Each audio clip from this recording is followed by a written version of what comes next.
बिना टॉपिक अच्छा मैंने क्या हुआ कल रात को एक वीडियो देखा, ठीक है। जावेद अख्तर वीडियो में बोल रहे हैं अंध श्रद्धा निर्मूलन समिति है महाराष्ट्र में, उसका एक भाषण है जिसने बागेश्वर बाबा पे वो करा था। हाँ, उसका एक वीडियो है जिसमें जावेद अख्तर बोले, जावेद अख्तर अभी जितने बुद्धिमान लोग पृथ्वी पे जिंदा हैं, मैं समझता हूँ उसमें से एक जावेद अख्तर भी है। लेकिन जावेद अख्तर ने एक बात कही, जावेद अख्तर ने कहा कि जितनी धार्मिक किताबें हैं, धार्मिक किताबें सिर्फ लोगों को बेवकूफ बनाने का काम कर रही हैं। अब वो कौन से धर्म के बारे में बोल रहे हैं नहीं पता, मैं समझता हूँ सभी धार्मिक किताबों के बारे में बोल रहे हैं क्योंकि अपने आप को नास्तिक बोलते हैं। उन्होंने कहा कि जितनी भी धार्मिक किताबें हैं वो लोगों को उल्लू बना रही हैं। कारण है कि वो ये बताती हैं कि मरने के बाद क्या होगा, अगले जन्म में क्या होगा। लेकिन जावेद अख्तर कह रहे हैं कि कोई भी धार्मिक किताब ये नहीं बताती कि साइकिल कैसे बनेगी। अब ये बात सुनने में कितनी अच्छी लग रही है, एकदम लॉजिकल बात लग रही है, लेकिन ये बात इतनी मूर्खतापूर्ण बात है कि पढ़ा लिखा कोई इंसान ऐसी बात नहीं कहेगा। उनका कहना है विज्ञान की किताबें बताती हैं कि साइकिल कैसे बनेगी। ठीक है, कक्षा पहली से लेकर 12वीं तक की कोई भी विज्ञान की किताब उठा के दिखा दो, कहाँ पर पता चल रहा है कि साइकिल कैसे बनेगी, कौन सा चैप्टर है। मतलब जिसने साइंस नहीं पढ़ा वैसी बात करेगा बेवकूफपूर्ण बात। या दूसरी बात, कोई इतिहास की किताब निकाल कर देखे और बताए कि इसमें साइकिल कैसे बनेगा, नहीं पता। भैया इतिहास की किताब में इतिहास मिलेगा। बाजी दो आंसर है, मतलब मेरे को ऐसा लग रहा है। पहली कहानी कि उसने जो बोला है ना कि दुनिया की सारे धर्म की किताबें बकवास हैं, जला देना चाहिए। हाँ, लोगों को बेवकूफ बना रही है। उसने अगर स्पेसिफिक जिस धर्म का वो है, अगर उसने उस धर्म का नाम लेके बोला होता ना, तो पता नहीं आज उसका गला कहाँ होता, उसके नाम पे कितने फतवे होते। Irrespective of that, स्पेसिफिकली उसने सभी लोग को इसलिए वो कर दिया कि उसके लिए बड़ा आसान है यहाँ पर इंडिया में रह के बोलना। दूसरी कहानी, अगर अपन विज्ञान की बात करें तो मेरे पास कुछ तर्क ऐसे हैं जो ये इशारा करते हैं कि अपने किसी न किसी धार्मिक किताबों में मानव की और धर्म की बातें, वो विज्ञान की बातें तो हैं। आपको ऐसा लगता है? मेरा बोलना ये है मेरे भाई, इतिहास की किताब में इतिहास मिलेगी। आपको जानना है हिस्ट्री क्या है तो हिस्ट्री की बुक उठाओ। आपको जानना है जियोग्राफी क्या है तो जियोग्राफी उठाओ। आपको जानना अगर ये है कि मैथमेटिक्स क्या है तो मैथमेटिक्स की किताब उठाओ। आपको जानना है मेटाफिजिक्स क्या है, धर्म उत्तर देगा मेटाफिजिक्स का। लोग गलत जगह गलत चीज ढूंढ रहे हैं। लोग कह रहे हैं कि इस धर्म की किताब में ये विज्ञान की बात है। ये बात और है कि भारत में धर्म और विज्ञान का मतभेद कभी नहीं रहा। ये रहा है यूरोप में, क्योंकि यूरोप में 15-16 सेंचुरी तक तो डार्क एज था। उसके बाद हम पढ़ते हैं 14-15-16 सेंचुरी में वहां पर में एनलाइटनमेंट का रेनेसां आया, फिर उसके बाद एज ऑफ एनलाइटमेंट आया उनके पास में। हमारे पास तो डार्क एज कभी नहीं रहा। लेकिन उसके बावजूद मेरा कहना यह है कि मेटाफिजिक्स मिलेगा धर्म की किताब में, जिसको आप धर्म कह रहे हो। बिल्कुल ठीक है, मैं तो बोल रहा हूँ सर विज्ञान भी मिल रहा है ना। कैसे बाजी? पहली कहानी, आप साइंस में किसको मानते हो? केमिस्ट्री को मानते हैं अपन। तो भारत के अंदर में और चिकित्सा मेडिकल को मानते हैं। तो आप चारक का नाम आपने सुना होगा, सुश्रुत का नाम सुना होगा। ये शल्य चिकित्सा मतलब सर्जरी के बारे में बता रहे हैं। आयुर्वेद की बात करूँ, उपवेद है। अगेन वो साइंस है ना, वो हम हर चीज को जो संस्कृत में लिखा हुआ है धार्मिक किताब नहीं है वो। हर चीज जो संस्कृत में लिखा हुआ है धार्मिक किताब नहीं है वो। ठीक है, आप उसको अलग ही पार्ट मान रहे हैं। वो विज्ञान है, वही तो कह रहा हूँ। भारत में धर्म और विज्ञान की कभी लड़ाई नहीं थी। कभी लड़ाई नहीं रही। ये रहा यूरोप में, जहाँ पर में चर्च और साइंस के बीच में हमेशा लड़ाई रही। चर्च क्या मानता रहा? चर्च हमेशा मानता रहा कि दुनिया किसने बनाई है? दुनिया ईश्वर ने बनाई। वो ईश्वर कब आया 6 दिन में दुनिया बनाई, 7वें दिन आराम किया और उसने मनुष्य को बनाया। ऐसा कौन मान रहा है? यूरोप मान रहा था। जैसे ही डार्विन आया, डार्विन ने चर्च की चूल्हे हिला दी। डार्विन ने क्या कहा? डार्विन ने कहा ये तो इवोल्यूशन है, एक दिन में नहीं हुआ है। और डार्विन ने क्या कहा? सबसे पहले कोई जलीय जीव आया होगा और वहां से लेकर इवॉल्व होते होते मनुष्य बना। चर्च इस बात के एकदम अगेंस्ट था। मतलब डार्विन के लिए उस समय कितना कठिन रहा होगा किसी को नहीं पता। हम पढ़ते हैं कि गैलीलियो को जीवन भर जेल में रखा गया।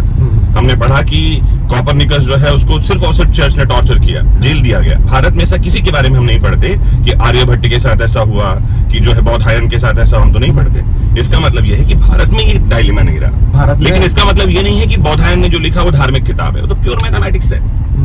या जैसे हम वैदिक गणित की बात करते हैं, वैदिक मैथमेटिक्स, जिसके की बहुत बड़े जानकार अभी पुरी के शंकराचार्य हैं, तो उन्होंने जो वैदिक मैथमेटिक्स की किताब लिखी है, फिर तुम कहो कि धार्मिक किताब है। नहीं भैया, वो तो मैथमेटिक्स की बुक। मगर धर्म के अंदर तो है ना, इसको मान सकते हैं ना कि ये पर्टिकुलर। क्यों मानेंगे हम? ठीक, ये तो ठीक वैसी बात कर रहे हो। फिर ऐसे 12th के सिलेबस में है। तुम क्या कहना चाह रहे हो? 12th के सिलेबस में सब कुछ है। हाँ, फिर सब कुछ है, फिर मान के चलो। लेकिन क्या एक मैं वही कहना चाह रहा हूँ, सिलेबस में मिलेगा ठीक है, लेकिन हिस्ट्री के अंदर मैथमेटिक्स मिलेगा क्या? नहीं मिलेगा। तो वो यही बात कहना चाह रहा है, वो जिस किताब के बारे में बात करना चाह रहा है, ठीक समझ मैं इसको ऐसे समझा दूं कि किसी ने क्लास 12th में देखा हो और उसने हिस्ट्री की किताब उठाई हो, हिस्ट्री की किताब पूरी पढ़ ली और बोल रहा है कि क्या पढ़ा रहे हैं तुमको यार, यहाँ तो उसमें तो साइंस है ही नहीं। ठीक वैसे उसने क्या कहा, उसने जो किताब देखी, मैंने वही कहा, जावेद अख्तर मैं मान के चलता हूँ कि बहुत बुद्धिमान आदमी है और ये नैरेटिव उन्होंने गढ़ा होगा, उसका रीजन है कि वो है वाकई में बुद्धिमान आदमी, क्योंकि अपने आप को नास्तिक कह के फिल्मों में सब धर्म परोसा जावेद अख्तर ने। तो उसको जावेद अख्तर को पता है कि हाउ टू सेट नैरेटिव्स, लेकिन अगर नहीं पता है, मैं कह रहा हूँ तो फिर तो ही इज एन इडियट, क्योंकि आपने 4 किताब देखी और क्या कह रहे हो, धर्म में ये नहीं मिलता है। आप ठीक कह रहे हो कि सिलेबस में नहीं मिलता, अगर तुम उसको पूरा धर्म मान रहे हो। अदरवाइज मेरा मानना है कि वो मैथमेटिक्स की किताब है, धर्म की किताब नहीं है वो। बाजी ये सही है कहानी। मेरा दृष्टिकोण कैसा है कि धर्म के अंदर में जो अपन अपने कैटेगरी की बात करते हैं, जो भारत के अंदर धर्म निकले, उनके अंदर में जितने भी शास्त्र निकले, उनके अंदर में हर चीज का बंच है। एग्जाम्पल के लिए उसमें एथिक्स है। जनरली आप धर्म से क्या एक्सपेक्ट करते हो कि अपने को एथिक्स देगा, क्या अच्छा करना चाहिए क्या नहीं करना चाहिए, यही कहानी है। इसके अलावा क्या होता है, कई जगह पर आपको प्रशासन शासन की बात मिल रही है। अपने ऋग्वेद के अंदर में जाओ, ऋग्वेद को धर्म की किताब मानना चाहिए कि नहीं मानना चाहिए, मैं मान के चल रहा हूं। वो तो बड़ी फिर बहस हो जाएगी, धर्म क्या है, धार्मिक किताब क्या है, हाँ, फिर अपन मानने रहेगा जितना मैं नाम ले रहा हूँ, जैसे ज्यादा अच्छा होगा। और ऋग्वेद कर्मकांड की किताब है, उसमें कर्मकांड मिलेंगे पढ़ो तो, पर वो है ना एक धर्म के द्वारा ही सपोर्टिव है ना। अब वो अपने मानने पर डिपेंड करता है।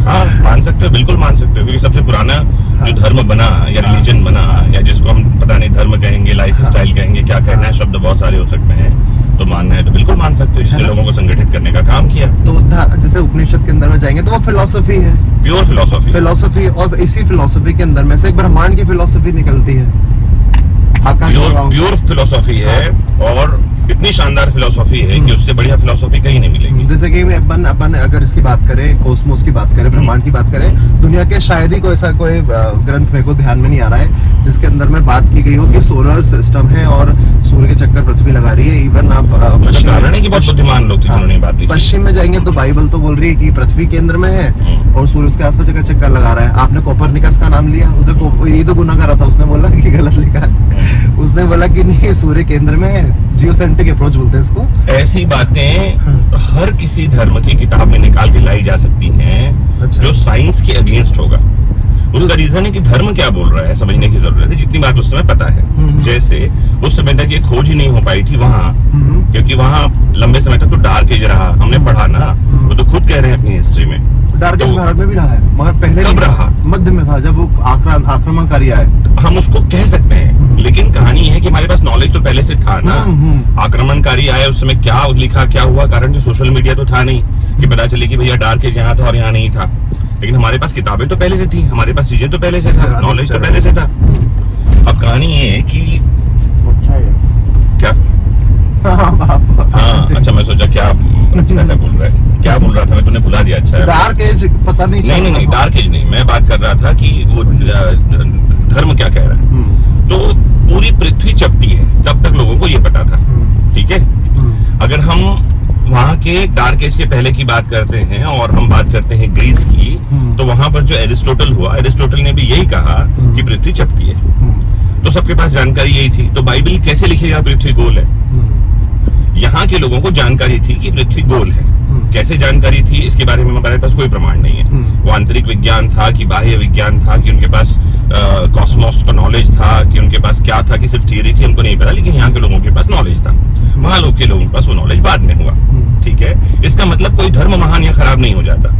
हाँ। लोग महान या खराब हो जाते हैं जब ये कहते हैं कि हम ही सही बोल रहे हैं और तुम ही गलत हो। वो लोग ही तो फिर जाके धर्म बनाते हैं। वास्तव में धर्म किसने मानव ही तो बनाया है, ठीक बात। और वो अजर अस्तु है ना, उसी ने सबसे पहले बताया था बाद में जाके कि पृथ्वी अंत में है ना कोई जहाज जा रहा है, लास्ट में समुद्र किनारे तो गोर लग रही है। ठीक बात, सबसे पहला स्टेटमेंट उसी ने दिया था। ठीक है। अरस्तु भी बहुत समझदार इंसान था, मतलब अरस्तु अपने नहीं, अगर हम पॉलिटिक्स की बात करते हैं, अगर हम एथिक्स की बात करते हैं, तो अरस्तु, प्लेटो और सोक्रेटिस, इन तीनों का तो कोई तोड़ नहीं दुनिया में। सुकरातो, प्लेटो और अरस्तु का, इन तीनों का कोई तोड़ नहीं है।